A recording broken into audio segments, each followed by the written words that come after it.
Hallo, ihr Lieben. Hier sind wir wieder, die Aura Omai und die Daniela. Und um eine kleine Brücke zu schlagen, bedanken wir uns erstmal ganz herzlich bei jedem und jeder von euch, die am 8. Mai zur Geburtsstunde des Weltenfeuers dabei waren und den ersten Kreis gegründet haben. Und das war deutlich zu spüren in unseren Rückmeldungen, auch in unserem Telegram-Kanal. Es waren wirklich alle Kontinente vertreten zur Geburtsstunde und circa 30 Länder. Und ist das nicht fantastisch? Also unser Herz tanzt. Und zu dem nächsten Neumond, der am 6. Juni sein wird, möchte ich Daniela einladen und dich fragen, wieso Neumond eigentlich? Ja, danke dir von Herzen, liebe Aura au Mai, dass es überhaupt möglich ist, dass wir dieses Weltenfeuer in die Welt bringen dürfen. Wir sind ja auch diese wie Brückenbauer und auch der Mond oder die Mondin ist eine Schwester, ein Bruder von uns. Und mit diesem Zyklus des Neumonds kommen wir in ein Bewusstsein, dass wir alle rhythmische, zyklische Wesen sind. Und es kommt in eine Kontinuität. Es gibt eine Möglichkeit, sich dem Mond zu orientieren. Denn oftmals haben wir vergessen, dass ganz viele natürliche Zyklen unser Leben beeinflussen. Und da ist auch die Magnetkraft des Mondes ein wichtiges Merkmal von unserer Erde. Und es geht nicht ohne die Mondin. Die Mondin ist auch der Spiegel, auch ein Spiegel von uns selbst. Es ist eine Schwester, ein Bruder, was immer, dass du das Gefühl hast, ist wie ein Zwilling von uns. Und die Zeit, die Qualität des Neumonds hat auch für mich jetzt eine Qualität des Neuanfangs, des Neubeginns, des Neuschöpfens. Und wir gehen mehr und mehr in das Feld der neuen Erde, ins neue Bewusstsein, in das neue Erdenbewusstsein. Unsere Mutter Erde freut sich bestimmt, wenn ihre Erdenkinder auch dieses Bewusstsein leben. Und Weltenfeuer und Neumond ist eine sehr schöne Kombination, das Weltenfeuer als Weltenfamilie zu begrüßen, damit auch einen Kreis zu schließen rund um den Planeten von der Erde, schlussendlich über alle Länder, über alle Kontinente dieses Feld zu, zu vereinen. Und die Mondin, sie feiert mit, der Mond feiert mit als sehr naher Stern.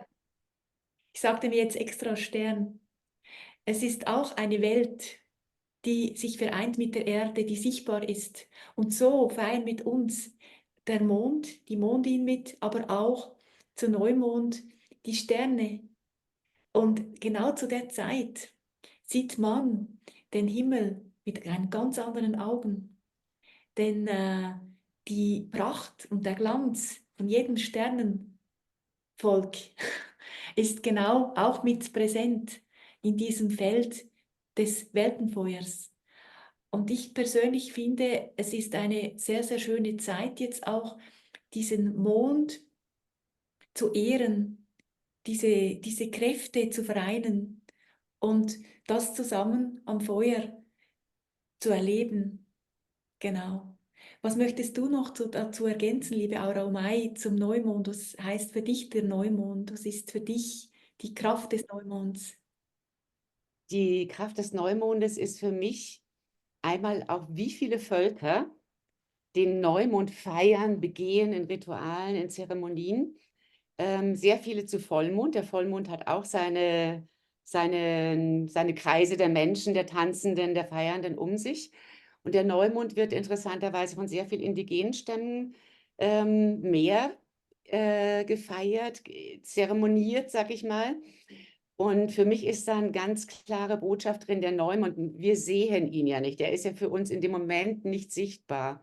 Und nicht sichtbar ist so vergleichbar mit der Zahl, die keine Zahl ist, die Null. Ne? Das eine ist mehr ein Ei, das andere ist mehr rund, aber beides ist sozusagen ein leeres Feld. Und dafür steht für mich der Neumond. Der Neumond steht für mich für das Nullfeld, das leere Feld, für den Anbeginn in der Null, im Leeren. Also nicht in der Eins, sondern das ist der nächste Tag, der nach dem Neumond kommt. Da darf mein Samen, den ich in den neuen Mond, in das neue Feld gesetzt habe, anfangen zu keimen. Und das ist für mich der Neumond. Und ich schließe mich da ganz deinen Worten an. Wir gehen in das neue Bewusstsein, wir gehen in einen neuen Wandel und da haben wir überall das Neue drin. Und das gilt es auch, weißt du, Worte haben ja auch Schwingung, ne? Und das lässt sich einfach sehr, sehr gut vereinen. Der Neumond, der neue Samen, den wir setzen. Eine neue Erdenfamilie im Bewusstsein. Wir sind sowieso eine, da kommen wir ja gar nicht raus. Aber wenn wir es ins Bewusstsein nehmen, dann kommen wir ins Herz und in die Liebe und sagen Ja dazu. Und nicht, ja, das ist halt so, ne? Sondern ja, ich gehöre dazu und ich freue mich über jeden, der dieses Bewusstsein entwickelt oder es in sich entwickelt und entfaltet. Und dazu sind die Weltenfeuer da und dazu ist das Nullfeld da und dazu ist der Samen da. Es ist jedes Mal ein Samen, den ich in das Feuer gebe. Manche oder viele sind bewusst, aber manche sind auch unbewusst, weil sie vielleicht meine Sehnsucht sind nach genau zum Beispiel die Erde zu halten mit einem Kreis von Menschen, Feuerhüterin zu sein, neben vielen Feuerhütern, Gemeinschaft zu leben, wir zu leben. Das sind so viele, ich höre das von so vielen Menschen, so viel Sehnsüchte, unbewusst oder auch bewusst, die alle darin ihre Lösung finden, ihre Auflösung, ihr Gehaltensein. Also da braucht keiner mehr den Mangel, sondern wir dürfen gemeinsam in die Fülle gehen. Wir geben sie uns gemeinsam.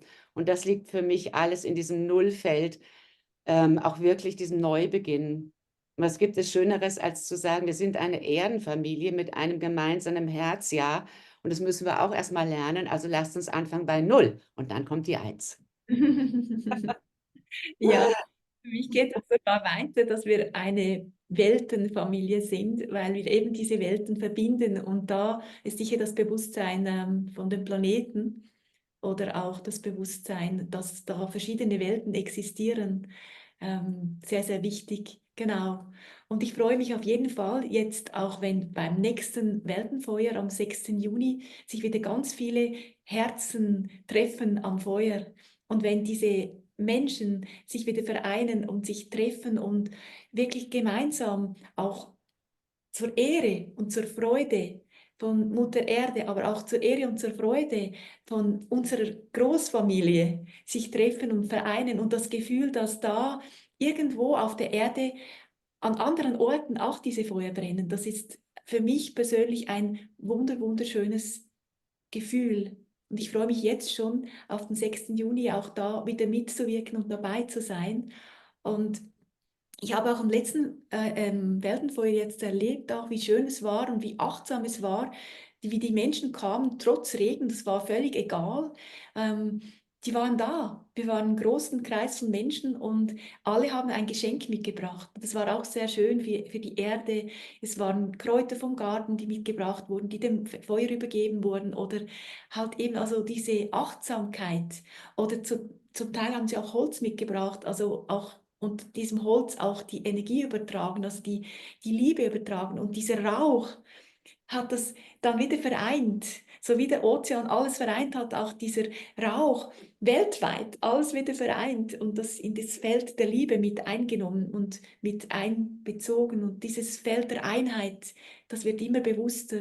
Und mein Anliegen ist es jetzt im Moment auch ganz von meinem Herzen, dass immer mehr Völker dazukommen, dass immer mehr Rassen sich vereinen. Es war zum Beispiel bei unserem Feuer war auch eine Frau, die kam ursprünglich aus der Tschechoslowakei. Und ich habe mich so gefreut, habe gesagt, wie genial ist es denn, dass du jetzt da bist. Das war wie so ein Gefühl, auch du bist Vertreterin von dieser Menschheitsfamilie. Und so ganz bestimmt waren auch bei dir am Feuer Leute von anderen Kulturen oder anderen ja, Ursprungsländern. Genau. Und eben genau das ist schön, dieses Vereinen, dieses Zusammenkommen. Ja. Hm? Ich hätte auch noch etwas zu teilen, weil du gerade Holz sagst. Da springt bei mir gerade was an, was ich wirklich noch gerne reingeben möchte. Wir hatten hier bei unserem Weltenfeuer, habe ich eingeladen zu einem Ritual, habe gesagt, bring bitte 2 Stück Holz mit. Und so hatte jeder 2 Stück Holz dabei. Und als das Feuer gemeinsam entzündet war, haben wir ein Stück hineingegeben, als erstes mal geben. Was gebe ich dem Weltenfeuer? Was gebe ich dem Wesen der Erdenfamilie? Was gebe ich hinein? Jeder, und zwar laut aussprechen, und die anderen waren Zeugen, die um das Feuer standen. Und das andere, zweite Holz war, was darf ich aus dem Spirit des Weltenfeuers herausnehmen und wieder in die große Welt hineingeben. Also wie so ein Kanal, wie so ein Medium. Ich darf etwas nehmen von den Botschaften, von den Gefühlen, von den Worten, von dem Kreis, was hier fließt, und gebe es aber wieder weiter. Also das war ein sehr, sehr schönes Ritual, was man gerne weitergeben kann, selbst machen kann und was man theoretisch immer machen kann, weil es geht ja immer darum, was gebe ich hinein und was trage ich weiter, weil Weltenfeuer heißt ja auch verbreiten. Oder auch mir ganz wichtig, wenn du einen schönen Kreis hattest, wir hatten einen schönen Kreis, Daniela, auch den Menschen zu sagen, und geh raus und bilde selber Kreise. So, es geht wirklich darum, das Bild, dass dieser Feuerkreis sich schließt. Und ich habe immer das Bild, wenn dieser Feuerkreis geschlossen ist, von uns Menschen, von einer liebenden Menschenfamilie, dann ist für mich die Erde, die Vision wirklich auf der Erde. Dann ist sie so richtig gelandet. Und das ist ein Gemeinschaftswerk. Das ist ein Wir-Werk und ein Tunwerk, also es zu tun. Und ich freue mich so, dass ihr alle so aktiv seid. Und bei der Gelegenheit auf unserem Erdhüter Weltenfeuer Telegram-Kanal wird bestimmt wieder sehr viel los sein, weil viele Menschen reingeschrieben haben, ich bin in Hamburg, ich bin in München, ich bin in Wien, ich bin auch in verschiedenen Ländern, habe ich gelesen. Wer ist da? Wer möchte dazukommen? Wo kann ich dazukommen? Also seid aktiv, das ist so eine tolle Community, die sich da aufbaut, und habt das Datum 6. Juni zu deiner Zeit des Neumondes, weil Afrika hat eine andere als Asien, Asien als eine andere als die Schweiz, und so dass wir einfach zu deiner Zeit aber verbunden bist mit dem ganzen Kreis. Und schau mal in den Kanal und setz deinen Standpunkt rein, wo du bist, wo du einlädst. Ich werde in Spanien sein und ich werde in Spanien einladen. Egal wo ich bin auf der Welt, werde ich dazu einladen. Es ist bei mir non-lokal. Und wenn ich in Garmisch bin, lade ich auch wieder über den Kanal ein. Also lasst uns vernetzen, lasst uns sichtbar werden, hörbar werden und miteinander wirklich diesen Kreis bilden, in die Einheit kommen, in diesen Wandel gehen, gemeinsam. Danke. Und wenn du Familie oder Freunde hast, irgendwo auf der Erde, dann motiviere doch bitte auch diese und sag, hey, mach doch auch mit, sei doch auch Teil des Weltenfeuers. Du brauchst dafür nicht eine Spezialausbildung. Ein Feuer anzünden kann jeder. Ein Feuer in Liebe anzünden kann jeder. Da ist die Herzenskraft, die in dir ist, und das kann jeder auf der ganzen Erde, und damit ist es schon getan. Du brauchst dafür nicht, weiß nicht was zu tun. Es muss auch nicht eine Spezialzeremonie sein. Es ist dann einfach die Zeremonie für dich, und nur schon indem du dem Feuer deine Achtung gibst, der Liebe, deine Liebe reingibst, den Raum dafür gibst, hast du einen schönen Tag oder Abend am Feuer. Und jetzt die nächste Zeit ist es für uns auch nicht mehr so, dass es eine bestimmte Anfangszeit ist. Das war jetzt das erste Mal, wo wir dieses 8.8 mit reingenommen haben, die Ewigkeit und die Unendlichkeit. Am 8. Mai war das. Jetzt geht es darum, einfach im Bewusstsein zu behalten, jeden Neumond bist du eingeladen, dich am Feuer zu treffen, mit der Weltenfamilie zu verbinden. Und mach dein Feuer, zünde deine Kerze an und sei Teil davon, denn wir sind viele, die dem Licht dienen und die neue Erde kreieren. Ja, Ja, danke von Herzen. ja. Und danke dir, liebe Daniela, und danke euch für die Verbundenheit und für das Wir und für die Feuer, die brennen in den Herzen und auch auf der Erde, für die Erde und für die Mondin und für alles, was wir in unseren Kreis nehmen. Vor allen Dingen Erdenfamilie leben. Lass in deinem Bewusstsein sein, Erdenfamilie leben. Begegnet euch von Herz zu Herz, von Seele zu Seele. In diesem Sinne danke ich auch dir ganz herzlich, Aura Mai. Und ja, wir treffen uns am Feuer. Wir Jeden, treffen uns am Feuer. jeden Neumond. Alles Liebe. Alles Liebe dir und euch.